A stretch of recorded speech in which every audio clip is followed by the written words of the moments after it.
한번 상상해 보실래요? 물질적 풍요와 행복을 가져다 준다는 행운신이 당신의 집으로 찾아와 준다면? 분명 좋은 징조겠죠? 행운신이 들어온 순간부터 상상도 못할 행운이 우르르! 그런 모습을 상상하는 것만으로도 왠지 설레지 않나요? 반대로 가난신이 온다면요? 하는 일마다 꼬이고 늘 돈 때문에 전전긍긍하는 생활을 할 수밖에 없겠죠? 행운신이 있다면 가난신도 분명 있습니다. 하지만 오늘은 행운신을 불러들이는 방법을 바로 이야기하기보다 가난신의 특징을 살펴봄으로써 여러분 스스로 생각해 해답을 찾아내는 방식을 사용해 보겠습니다. 쉽게 말해 가난신이 좋아하는 집의 특징을 알면 그 반대가 행운신이 좋아하는 특징이 되겠죠.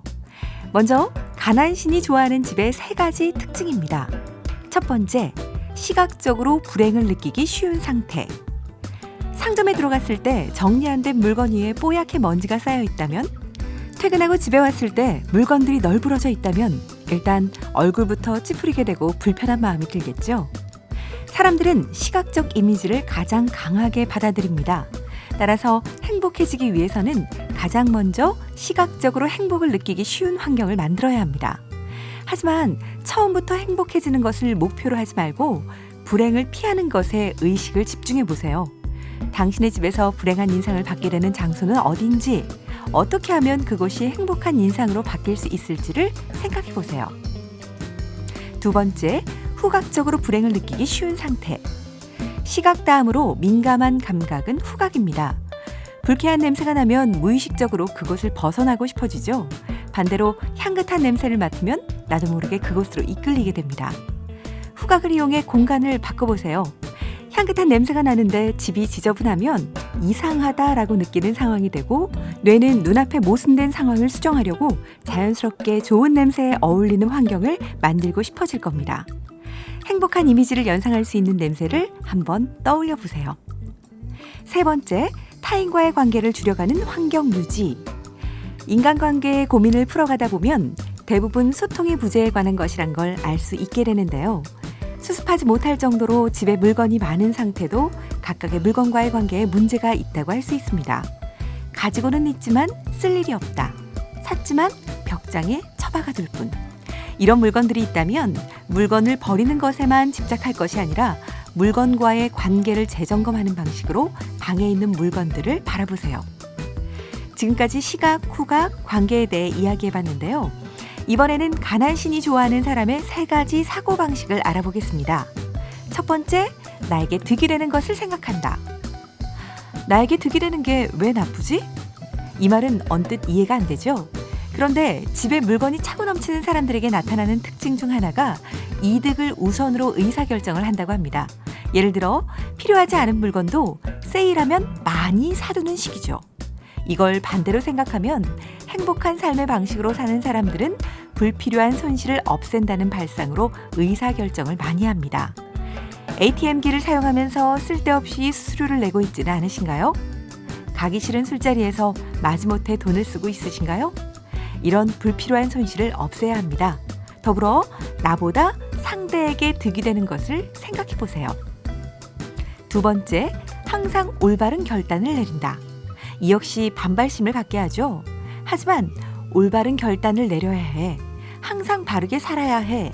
이런 결심이 마음속에 부자유함을 만들어 뭐뭐 하지 않으면 안 된다는 사고방식에 집착하게 만듭니다. 이런 생각은 실수하거나 뭔가 부족할 때 자신을 책망하거나 인정하지 않는 과정을 반복하게 하죠. 마음에 솔직해지는 것만으로도 풍요로운 상태가 될 수 있습니다. 평소에 진심으로 하고 싶은 것이 무엇이었는지 마음속 소리를 들어보세요. 그리고 올바른 결단보다 기쁨을 얻을 수 있는 결단을 내려보세요. 세 번째, 논리를 따져 행동한다. 논리를 따져 행동한다는 것은 논리로 납득할 수 없는 것은 행동하지 않는다는 말이기도 합니다. 때문에 논리만 가지고는 행동의 제약만 늘어 오히려 행동하지 않게 됩니다. 논리가 아니라 느끼고 움직이기 위해서 어떤 느낌의 공간에서 지내고 싶은지, 하고 싶었지만 할 수 없었던 것은 무엇인지, 어떻게 하면 지금부터 할 수 있는지 생각해 보세요. 논리보다 직감을 소중히 여기는 행동을 찾아 움직여 보세요. 지금까지 가난신에 대해 알아봤는데요. 이번에는 행운신이 좋아하는 집 만들기의 3가지 포인트를 알려드릴게요. 첫 번째, 현관 정리. 신발은 밖에서 오염물질을 묻혀 들여오기 때문에 현관에는 먼지와 혼탁한 공기가 가득하기 쉽습니다. 그런 먼지와 불결한 것들을 쓸고 닦아 없애는 것이 좋은 흐름을 만드는 방법입니다. 행복은 현관에서 온다는 생각으로 사람이 드나드는 관문인 현관부터 정리해야 합니다. 두 번째, 거실 정리. 거실 바닥 면적의 넓이는 수익과 비례한다는 말이 있습니다. 바닥에 물건이 넘치는 사람들일수록 금전적인 여유가 없거나 돈이 들어오더라도 금방 나가는 악순환을 반복하는 경우가 많죠. 거실에 물건이 많다고 느껴진다면 시험 삼아 물건을 한쪽으로 모아두기만 해도 좋으니 거실을 정리해 공간을 넓혀보시기 바랍니다. 세 번째, 유리창을 깨끗이. 유리창의 상태는 인간 심리에 커다란 영향을 미친다고 합니다. 우울증이 있는 사람의 방유리는 밖에서 보이지 않을 정도로 뿌옇거나 곰팡이가 핀 경우를 많이 보게 되죠. 빛은 생명을 활성화시키는 에너지입니다. 마음이 우울하다면 유리창을 깨끗이 닦아보세요. 현관, 거실, 유리창만 깨끗하게 해도 생활의 변화를 느끼게 될 것입니다. 지금까지 행운신과 가난신에 대해 이야기해봤는데요. 작가는 정리라는 분야를 심리적 각도에서 상담하는 일을 하고 있습니다. 그가 말하는 집은 우리의 마음을 반영하는 거울인데요. 그래서 집을 잘 살펴보면 자신도 깨닫지 못했던 내면의 진실을 알 수 있는 단서가 아주 많이 있다고 합니다.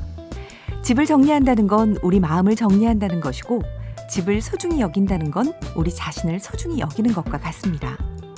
정답은 없습니다. 단지 내가 돌아갈 장소, 돌아가고 싶은 환경으로 정리하고 만들어 놓는 게 중요하죠. 당신의 집에는 지금 어떤 추억이 가득한가요? 또 이제부터 어떤 추억을 새기고 싶은가요? 어떻게 하면 돌아가고 싶은 집이 될지 생각해 보세요. 지금까지 엄마의 책장이었습니다.